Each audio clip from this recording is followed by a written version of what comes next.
Vasanthakumar Raman blog YouTube ചാനലിലേക്ക് ഏവർക്കും സ്വാഗതം.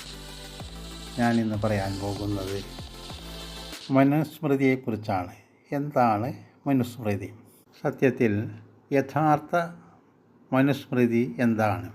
അപര മനുസ്മൃതി എന്ന രീതിയിൽ മറ്റൊരു മനുസ്മൃതി രൂപം കൊണ്ടിട്ടുണ്ടെങ്കിലും സത്യത്തിൽ യഥാർത്ഥ മനുസ്മൃതിയിൽ പറയുന്ന പല കാര്യങ്ങളും സാധാരണ ജനങ്ങൾ അറിയുന്നില്ല. യഥാർത്ഥത്തിൽ എന്താണ് മനുസ്മൃതി എന്നുള്ളതിനെക്കുറിച്ചാണ് ഞാൻ പറയാൻ പോകുന്നത്. ആദ്യ മനുഷ്യനെയാണ് മനു എന്ന് പറയുന്നത്. മനുഷ്യ സമൂഹത്തിന് വേണ്ടി മനു നിർമ്മിച്ചിട്ടുള്ള നീതി നിയമങ്ങളുടെ സമാഹാരമാണ് മനുസ്മൃതി. ഇതിലെ നീതി നിയമങ്ങളും ധർമാചാരങ്ങളുമെല്ലാമാണ് ഇന്നും മനുഷ്യർ തുടർന്നു വരുന്നത്. ഇതിൽ 12 അധ്യായങ്ങളുണ്ട്. ഓരോന്നിലും ഓരോ കാര്യങ്ങളാണ് ത്വരിതപ്പെടുത്തുന്നത്. എല്ലാം മനുഷ്യ നന്മയ്ക്ക് വേണ്ടിയുള്ളവ തന്നെ. 1-ാം അധ്യായത്തിൽ ശ്രുതിയുടെ ഉത്ഭവത്തെയും ലോക സൃഷ്ടിയെയും മറ്റും അറിയിക്കുന്നു. 2-ാമത്തേതിൽ ഇന്ദ്രിയങ്ങളെയും ഇന്ദ്രിയ ജയത്തിൻ്റെ ആവശ്യകതയെയും പ്രാധാന്യത്തെയും പറ്റി പ്രതിപാദിക്കുന്നു. ഇതോടൊപ്പം ബ്രാഹ്മണ കർമ്മങ്ങൾ പ്രത്യേകം പരാമർശിക്കുന്നു.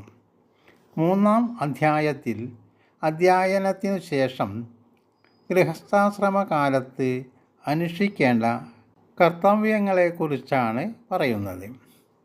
വിവാഹകാര്യങ്ങൾ, സ്ത്രീ സംരക്ഷണം, സന്താനപാലനം, ഗൃഹധർമ്മം തുടങ്ങിയവയെല്ലാം ഇതിൽ വിശദമാക്കുന്നു. 4-ാം അധ്യായത്തിൽ ബ്രാഹ്മണൻ്റെ കർത്തവ്യങ്ങൾ പൊതുവെ വിശദീകരിക്കുന്നു. 5-ൽ ശുദ്ധാഹാരം, നിഷിദ്ധാഹാരം, ശുചിത്വം, അശുചിത്വം, സ്ത്രീകളുടെ ചുമതലകൾ തുടങ്ങിയവയെല്ലാം പ്രതിപാദിക്കുന്നു. 6-ൽ വാനപ്രസ്ഥത്തിൻ്റെയും സന്യാസിയുടെയും കർത്തവ്യങ്ങൾ അറിയിക്കുന്നു. 7-ൽ രാജാവിൻ്റെയും മന്ത്രിയുടെയും കർത്തവ്യങ്ങളെക്കുറിച്ച് പ്രതിപാദിക്കുന്നു.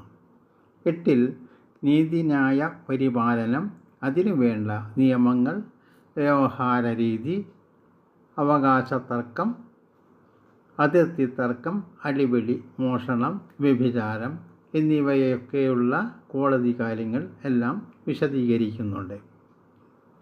9-ാം അധ്യായത്തിൽ ഭാര്യാഭർത്തൃ കർത്തവ്യങ്ങൾ, അവകാശം, ഭാഗം വയ്പ്, അതിൽ രാജധർമ്മങ്ങൾ തുടങ്ങിയവ ഉൾപ്പെടുന്നു. 10-ൽ ആപദ്ധർമ്മങ്ങൾ, ജാതിധർമ്മങ്ങൾ തുടങ്ങിയവ പ്രതിപാദിക്കുന്നു. 11-ൽ തപസ്, വ്രതാനുഷ്ഠാനങ്ങൾ, യജ്ഞങ്ങൾ, ദക്ഷിണ, കുറ്റങ്ങളുടെ ഉചിത ശിക്ഷാക്രമം എല്ലാം പ്രതിപാദിക്കുന്നു. 12-ൽ പുനർജന്മ സിദ്ധാന്തങ്ങൾ, മോക്ഷം, ആത്മജ്ഞാനം എന്നിവയെ സംബന്ധിച്ചുള്ള കാര്യങ്ങൾ പ്രതിപാദിക്കുന്നു. നമ്മുടെ ഹൈന്ദവ നിയമങ്ങൾ മനുസ്മൃതിയുടെ ചുവടുപിടിച്ചാണ് നിർമ്മിച്ചിട്ടുള്ളത്. ഈ കാലത്ത് അല്പസ്വല്പങ്ങളൊക്കെ മാറ്റങ്ങൾ ഉണ്ടായിട്ടുണ്ടെങ്കിലും ഇതിൽ പറയുന്ന ആചാരങ്ങളും ധർമ്മങ്ങളും കർമ്മങ്ങളും വിധിന്യായങ്ങളും ശിക്ഷകളുമൊക്കെ ഇക്കാലത്തും പ്രസക്തമാണ്. മനുഷ്യൻ്റെ നന്മയ്ക്ക് വേണ്ടി സൃഷ്ടിക്കപ്പെട്ടിട്ടുള്ള ഒന്നാണ് മനുസ്മൃതി.